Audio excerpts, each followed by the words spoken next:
Hey there, welcome. Today's video is about the ordinary mind.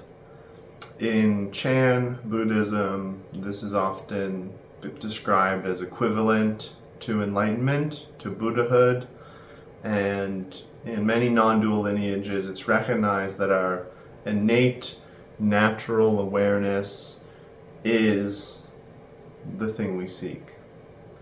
So we have these ideas of moksha, which is basically liberation and bliss. You have these ideas of nirvana, which is the transcendence of suffering and birth and death. And in general, we're looking for solutions to our pain and our suffering in general. And the non-dual practitioners, the great teachers of Dzogchen, Tibetan Buddhism, and the great sages of Advaita Vedanta, they realized that everything that constitutes our beingness is the great perfection, is God or Brahman, it is enlightenment. And they go as far as to say, some of them, that enlightenment doesn't exist. There's nothing but this ordinary present consciousness. And all you need is to let that be. A lot of these sages and these monks and these yogis basically realized that a concept, a notion, an idea, a belief, an image, an imagination is never going to be better than what is here right now, what is just plain reality. The plain reality for all of us right here, right now, is that we have this sort of ordinary, simple mind. We're conscious, we're aware, we are in and around this, body for a temporary amount of time. And even our limited sensation, even our limited perception can be considered enlightenment. This is echoed by a lot of the Bhakti Advaita practitioners or yogis, where they say, even the limited sense data and our desires and our illusions and our hallucinations about reality, that's all Shiva Shakti. That's all Brahman. That's all the will, if you will, of the great perfection of existence. In Dzogchen Buddhism, they say samsara is self-illuminating wisdom. Samsara with all its parts and things and lines and categories and pain and sorrow.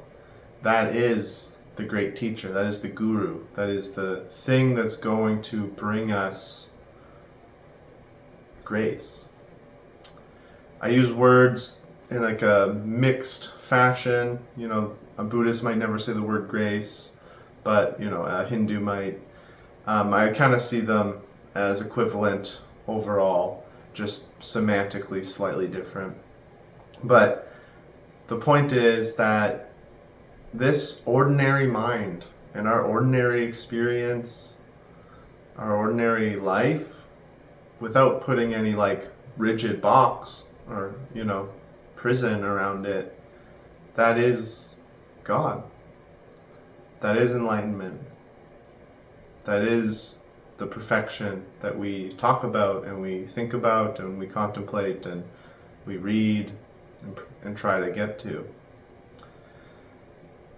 And one important aspect of this awareness, this realization, is that we're going to have far more power and far more love if we just access ordinary mind fully.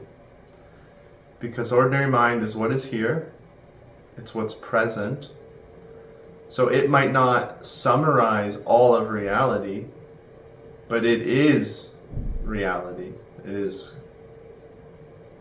the doorway, the only doorway really to reality. No matter where we are, whether we're on a psychedelic trip or we've done tons of meditation and tons of Kundalini yoga, and we are experiencing vibrations of bliss and wonder and ecstasy and intensity, it's always whatever we're experiencing in this exact moment is gonna be the doorway to enlightenment, to God. Because there is no future, present, and past. It's all one boundless continuum, and it's all connected to itself. So the past, the future, maybe all their possibilities that go beyond our memory and imagination and our bad mental record keeping and projections. It's all one with this right here, right now.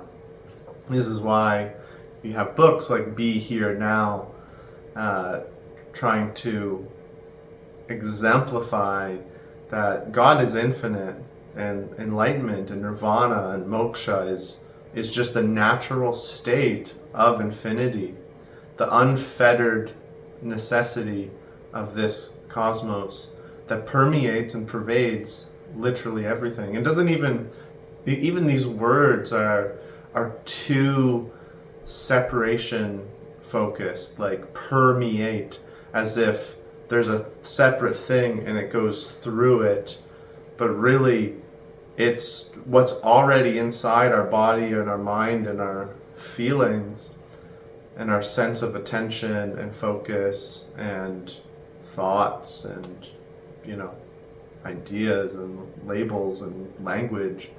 So it's just what's already inside of that. It's what's outside of it, and it is what it is. So, you can think of a sieve, with all the holes. And yeah, the water can permeate the sieve. It can come from outside and go through it and continue. But God is the water, the air, the holes in the sieve. It's also all the particles of metal. It's the handle. It's literally everything. And so there's this weird, beautiful, basic fact about spiritual endeavor. And it's that no matter what, the only thing we need and the thing that is going to happen regardless of which technique, which process, which practice, which teacher we have, our ordinary, mundane mind, right here, right now, is enlightenment. Because it is infinite. And it's not separate from infinity. There's no idea we can place upon our ordinary mind that actually limits it or fetters it. As I keep saying, infinity can never be tarnished. The perfection of God is never marred just because of samsaric, worldly experiences. And our present consciousness is made of God. It is made of enlightenment. It's made of what the Buddhas experienced. It's made of what all the great yogis are doing. It's the exact same thing. I often use the reference of a fractal. You have this Mandelbrot fractal, and you have this continuation pattern infinitesimally and macroly. But it's all the same. It's all the same pattern. This is a good analogy because it helps us realize, my little mind, what I thought was a little mind, is actually just completely connected to the big mind. The only difference is there's no strict lines. And like a fractal that we see in mathematics, we have actual shapes and patterns, and there's a limit there in some way. But in reality, it's this same unlimited, undescribable, formless thing with its infinite power, can take any form and look like any form for any amount of time, short duration, long duration. And if we wish to experience that, we wish to embrace that as followers of yoga, as followers of non-duality, people with that impulse and intrigue in the truths of existence, in happiness, in love, in peace and serenity, in living a more full life, and just being drawn to these dharmic paths. There's a lot of us that are. I think there's so many, to the extent that that's why it's westernized and Californiized, and we have yoga booties and chic, posh yoga studios, and mindfulness becoming so secularized, because there's this innate draw to our essential nature, to truth, to reality itself, especially when we have such a strong tendency to judge things with a limited view when it's factually incorrect, when we get distracted by impermanent, temporary things at every corner, at every turn. We're gonna have this drive towards that which frees us from these temporary sufferings and these false, limited belief patterns and perceptions. And the only way to get there, the only way to experience it, is to live ordinary mind. And it's a beautiful use of the word ordinary or mundane. And I love this. This is what certain Chan Buddhists use. And it's even better than natural awareness. And in Dzogchen, it's often self-liberation through seeing with naked awareness or natural awareness. And this is beautiful too, but it almost exemplifies something different still, something beyond what we're experiencing right now. And the beautiful simplicity of enlightenment, of God, of awakenment and realizations, and these bursts of insight, these bursts of union. The beauty of it is that it's not that different from our ordinary mundane consciousness. Even our ordinary mundane consciousness, moment to moment, we know it changes, it shifts, it can be wild and unruly, and we can create reaction upon reaction, response upon response, and have this cascading of experiences, of sensations, of feelings, of thoughts, of perceiving, even if we're bouncing off our own limited viewpoints and the viewpoints that has been generated by the universe, by humanity. The actual experience of ordinary mind without limitation is not that different. This is why we have quotes like chop wood, carry water before enlightenment, and then after enlightenment, chop wood and carry water. It doesn't need to be so simple or rigid. Obviously, you don't necessarily do exactly the same actions, the same thoughts, the same biological and conscious-based patterns. But that distinguishment, that difference between samsaric mind and nirvanic mind, it's almost intangible. And that's kind of the beautiful part. So don't judge our ordinary mundane existence, because that's something that will get in our way. No matter what, it's right here, right now. And we can't, take ordinary mind as like a label and a, figment of our imagination, another bound idea, and place it over our experience. That's not it either. But it's also not some mysterious awareness different than what we have right here, right now. And that's also important to really understand, that wisdom is kind of amazing. And this is where I find the Chan Buddhists really connect with the Bhakti Advaita style consciousness, even like Sufi poets. You have these like Chan poets that show the perfection of mundane existence. You have these Sufi poets that will say things like, no matter where I turn, all I see is the friend. And they use these kind of nice terms, not just not just these otherworldly terms. They use very simple, grounded terminology like intoxication, wine, and friend, and my lover.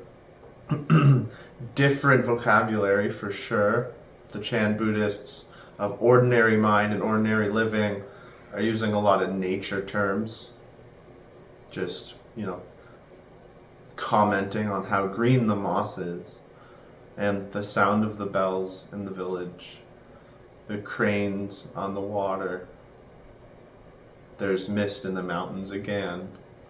These sort of just simple, not even that descriptive, not even trying to make it excessively opulent in terms of language, because that which is already perfect. It shifts, it repeats seemingly. None of that matters. The perfection is all pervading, and thus in the mundanity. The Sufi uses other vocabulary, a vocabulary of bliss and love, but grounds it in ordinary experiences that people have. Having a good friend, having a drink, experiencing the sunshine, dancing, these sort of things. But seeing God in all things, seeing perfection in all things, including our, what we call life. This is almost unavoidable. It's inescapable. And I like talking about the inescapable, because just like faith is inescapable, bliss is going to be inescapable, so is ordinariness. We might bring ourselves to the heights of higher Shakti, Kundalini, and mystical experiences, but at any moment, we need to go eat, we need to go pee, we need to go poop, we need to rest our head, we need to put a blanket on. Ordinary is equally infinite. So right here, right now, with our ordinary life, without putting labels and judgments on it, without making our life a routine of rigidity in any way, without making it a craving for change and difference and repelling what was,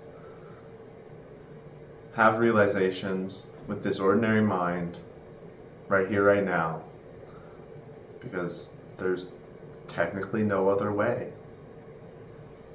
So thank you so much for watching. Om Sai Ram.